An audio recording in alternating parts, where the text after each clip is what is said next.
हुआ, लोगों के जीवन में परिवर्तन आया। आज इंफ्रास्ट्रक्चर के बड़े बड़े कार्य हो रहे हैं। पूर्वांचल एक्सप्रेसवे प्रधानमंत्री जी ने राष्ट्र को समर्पित कर दिया है। बुंदेलखंड एक्सप्रेसवे राष्ट्र को समर्पित हो गया है। गंगा एक्सप्रेसवे का काम, देश के सबसे बड़े एक्सप्रेसवे के निर्माण का काम भी उत्तर प्रदेश सरकार कर रही है। 6 एक्सप्रेसवे वर्तमान में बन रहे हैं। भाइयों बहनों, एयर कनेक्टिविटी बेहतर हुई है, रोजगार इससे सृजित हुआ है, ईज ऑफ लिविंग को हमने आसान किया है, हर व्यक्ति के जीवन में परिवर्तन लाने का काम किया है। 5 लाख नौजवान को नौकरी मिली। समाजवादी पार्टी की सरकार की तरह नहीं हुआ कि चाचा भतीजा वसूली के लिए निकल जाएं। आज तो प्रदेश का नौजवान होना चाहिए।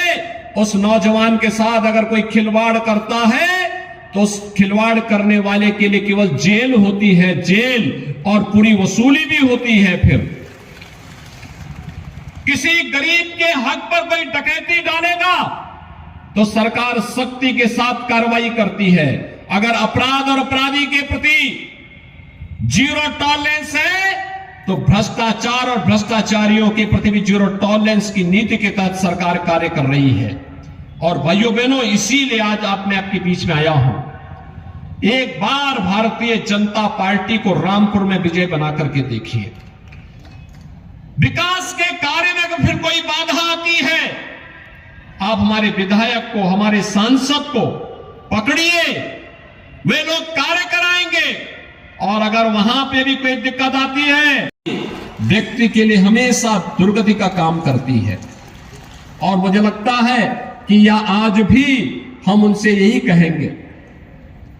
किस किस प्रकार के वक्तव्य निकाले जाते हैं, कभी बहन बेटियों के लिए, कभी संवैधानिक संस्थाओं के लिए, कभी प्रशासन के लिए। और यह तो समाजवादी पार्टी की हमेशा से नियत रही है। जब वो चुनाव हारती है तो पहले इलेक्शन कमीशन को दोषी ठहराती है, फिर वह ईवीएम को दोषी ठहराती है, फिर प्रशासन को दोषी ठहराती है, और फिर पुलिस कर्मियों को दोषी ठहराती है। लेकिन अपने कारनामों को कभी वे लोग दोषी नहीं ठहराते हैं। भाइयों बहनों, अगर अपने कारनामों को ये लोग दोषी ठहरा करके जनता के सामने माफी मांगते, हो सकता है जनता जनार्दन उन पर रहम करती। लेकिन जनता भी जानती है ये सुधरने का नाम नहीं लेने वाले हैं, सुधरेंगे भी नहीं, क्योंकि जिनकी आदत गलत हो चुकी होती है उनको सुधरने में भी मुझे लगता है कि बहुत समय लगता है, और वक्त सबको सुधार लेता है। और इसलिए भाइयों बहनों, मैं आज आप सबका अपील करने के लिए आया हूं कि आकाश सक्सेना आपके बीच में रह करके कार्य करेंगे।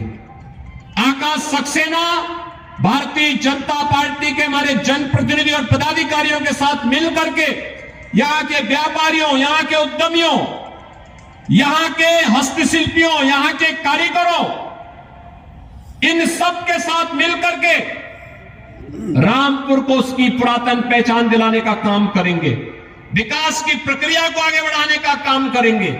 और विकास ही परिवर्तन का कारण न होना, यह रामपुर के विकास को बाधित करने जैसा है। और मैं आप सबका आह्वान करूंगा कि ये बार बार के उपचुनाव से मुक्ति पाइए, रामपुर को विकास के पथ पर आगे बढ़ाइए। इसी के लिए आह्वान करने के लिए आज मैं आपके बीच में आया हूं। आखिर क्या कारण है? रामपुर जिसकी अपनी एक पहचान थी, कभी राम गांव के नाम पर अपनी प्राकृतिक सौंदर्य, प्राकृतिक संसाधन, जल संसाधन, अत्यंत उर्वरा भूमि, देश की आजादी की लड़ाई में अग्रणी भूमिका के साथ कार्य करने वाले, और कभी रामपुर के माध्यम से यहां के कारीगर, यहां के हस्तशिल्पियों के द्वारा, चाहे वह रामपुरी चाकू हो और चाहे वायलिन के माध्यम से, जरी जरदोजी के माध्यम से रामपुर को एक पहचान दिला करके वैश्विक पहचान दिलाने का कार्य हो। कौन वे लोग थे जिन्होंने रामपुर की इस पहचान को समाप्त किया। एक एक करके उसे इस पहचान से वंचित किया गया और रामपुर को चंद चेहरों के, अवसरवादी चेहरों के घरौदे में घिर करके अपने आप में तड़पता हुआ दिखाई दे रहा था।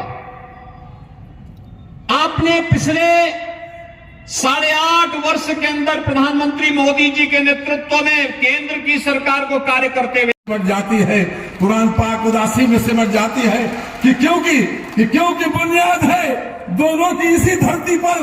टूटे मस्जिद तो शिवालय भी कांप जाते हैं और किसी शरीफ नमाजी के कत्ल पर आंसू, ऐसा लगता है मंदिरों के बुत गिराते हैं, ऐसा लगता है मंदिरों के बुत गिराते हैं।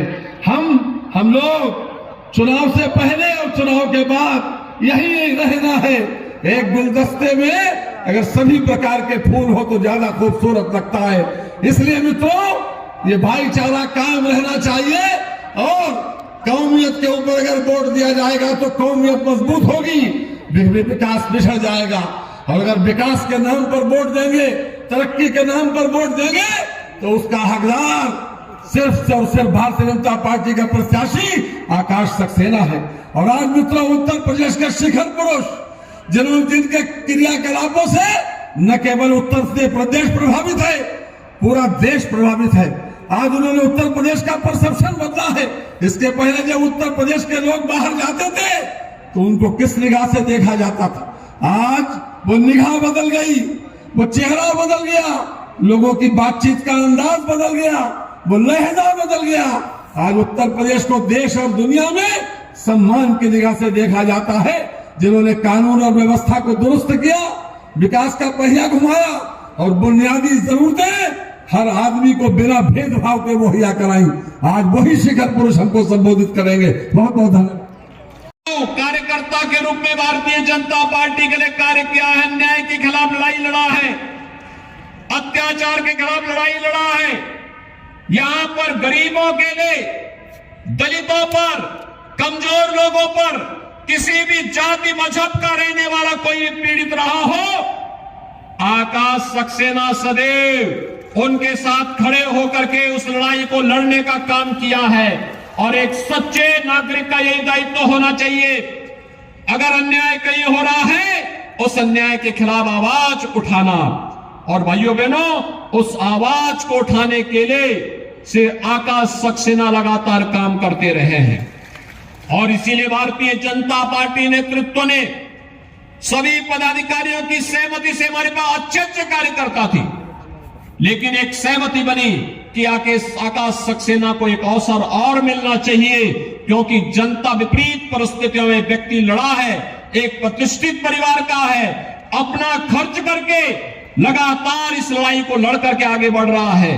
और वह आज फिर से जब उपचुनाव की नौबत रामपुर के ऊपर आई गई है तो उन्हें एक अवसर और मिलना चाहिए। भाइयों बहनों, मुझे आज आप सबके सामने बताने में कोई संकोच नहीं कि जो उपचार की व्यवस्था कराई गई और फ्री में वैक्सीन भी, ये समाजवादी तमाम प्रकार के झूठे अफवाह फैला रहे थे, लेकिन भाइयों बहनों, आखिर यही वैक्सीन कोरोना जैसी महामारी से बचाव कर कारगर साबित हुआ। और वैक्सीन फ्री में उपलब्ध करवाने का काम, डबल डोज के अलावा प्रिकॉशन डोज भी फ्री में देने का काम ये प्रधानमंत्री मोदी जी ने किया। और उत्तर प्रदेश में डबल इंजन की सरकार थी तो बिना चेहरा देखे डबल डोज राशन का देने का काम भी भारतीय जनता पार्टी की सरकार ने हर गरीब को किया। कोई ये नहीं कह सकता कि योजनाओं में कोई भेदभाव किया हो। 45 लाख गरीबों को हम लोगों ने अब तक प्रधानमंत्री आवास उपलब्ध करवाया है। 2 करोड़ 61 लाख गरीबों को ग्रामीण क्षेत्र में, 10 लाख गरीबों को शहरी क्षेत्र में एक शौचालय उपलब्ध करवाने का कार्य किया है। 15 करोड़ गरीबों को राशन की सुविधा उपलब्ध करवा रहे हैं। 1 करोड़ वृद्धजनों को निराश्रित महिलाओं को और दिव्यांग जनों को 12,000 रुपए महीने की पेंशन की सुविधा, 12,000 रुपए सालाना पेंशन की सुविधा उपलब्ध करवा रहे हैं। 2,44,00,000 किसानों को प्रधानमंत्री किसान सम्मान निधि का लाभ दिया जा रहा है। गरीबों को हम लोगों ने अब तक प्रदेश में बिजली के फ्री कनेक्शन उपलब्ध करवाए हैं। और भाइयों बहनों, 1,63,00,000 से अधिक गरीबों को उज्ज्वला योजना के फ्री में रसोई गैस के कनेक्शन भी उपलब्ध करवाए हैं। कोई नहीं कह सकता कि किसी का चेहरा देख करके योजना का लाभ दिया गया है। जो उत्तर प्रदेश का नागरिक है, पात्रता की श्रेणी में आता है, उसकी कोई जाति, कोई मत, कोई मजहब, प्रदेश के किसी भी जनपद का हो, हमने योजना उस तक पहुंचाने का काम किया। बिना भेदभाव के योजनाओं को उन तक पहुंचाने का काम किया। और भाइयों बहनों, उत्तर प्रदेश दंगा मुक्त भी हुआ है। दंगों में अगर एक पक्ष का जलता था तो दूसरे पक्ष का भी जलता था। एक का नुकसान होता था, दूसरे का भी नुकसान होता था। हम लोगों ने तो कहा कि भाई प्रदेश को दंगा मुक्त करना है, कर्फ्यू मुक्त करना है, और दंगा मुक्त और कर्फ्यू मुक्त हुआ तो प्रदेश में निवेश आना प्रारंभ हुआ। मॉन्टेसरी स्कूल पे किसी का कब्जा नहीं होगा। यहां के राजकीय इंटर कॉलेज पे किसी को कब्जा नहीं करने देंगे। और अगर सरकारी पैसे से गेस्ट हाउस बना है, उस गेस्ट हाउस का उपयोग सरकारी कार्य के लिए ही होगा। उसको कोई व्यक्तिगत बपौती नहीं बना सकता है, क्योंकि लोकतंत्र में केवल जनता ही मालिक होती है, बाकी कोई मालिक नहीं होता है। जनता ही जनार्दन होती है, और उसको उसी भाव के साथ हम लोग उसके लिए बनाई गई योजनाओं का लाभ उसी तक पहुंचाने का काम करेंगे। भाइयों बहनों, आज आप देख रहे होंगे, कोई सोचता था कि लोगों को हर घर नल की योजना का लाभ मिलेगा? कोई सोचता था कि एक एक व्यक्ति को, गरीब को आवास की सुविधा का लाभ मिलेगा? आज पे सभी सुविधाएं उपलब्ध करवाई जा रही हैं, बिना भेदभाव के उपलब्ध करवाई जा रही हैं। और इसीलिए आज मैं आपके पास आया हूं, आपसे आह्वान करने के लिए। 5.5 वर्ष के दौरान उत्तर प्रदेश में भी भारतीय जनता पार्टी की सरकार को कार्य करते हुए देखा है। कोई व्यक्ति नहीं कह सकता है कि शासन की योजना का लाभ चेहरा देख करके दिया है। हमने तो 2014 में ही प्रधानमंत्री मोदी जी ने घोषणा कर दी थी, सबका साथ, सबका विकास का। भाइयों बहनों, इससे बड़ा उदाहरण और क्या हो सकता है? कोरोना कालखंड में आपने देखा होगा, कोरोना कालखंड सदी की सबसे बड़ी महामारी कोरोना थी। दुनिया के अंदर लाखों लोग मर रहे थे। भारत के अंदर प्रधानमंत्री मोदी जी के नेतृत्व में पूरा देश उनके नेतृत्व में जिस मजबूती के साथ लड़ाई लड़ रहा था, इसलिए कोविड का मॉडल देने में सफल रहे। फ्री में टेस्ट करवाया गया, वह किसी भी जाति, किसी भी मत, किसी भी मजहब और किसी भी क्षेत्र का रहा हो, फ्री में टेस्ट की सुविधा उपलब्ध। और आपके बीच में आकर के कह रहे हैं कि उनके साथ अन्याय हुआ है। मुझे लगता है इससे ज्यादा गुमराह करने वाला दूसरा वक्तव्य हो ही नहीं सकता। व्यक्ति के कारनामे उसको उसके कार्यों की सजा देती है। जिसने जो किया होगा वह फल भी भोगेगा।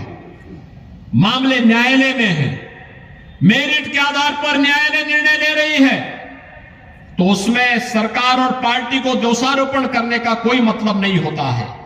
और मुझे तो कहूंगा मैं उनसे कि वे अपना स्वास्थ्य का ख्याल रखें। अनावश्यक रूप से क्यों बेकार जनता के सामने आकर के जनता को क्यों अनावश्यक रूप से, अगर ये संवेदनशीलता सरकार में मंत्री रहते हुए उन्होंने दिखाई होती, यहां के ईमानदारी से विकास में रुचि ली होती, यहां के प्रतिष्ठानों पर कब्जा करवाने की बजाय यहां के प्रतिष्ठानों के संरक्षण करने का दायित्व अपने ऊपर लेकर के बिना भेदभाव के हर नागरिक के सुख दुख में सहभागी बनकर के आगे बढ़ाए होते और अपनी जवान को भी नियंत्रित किए होते।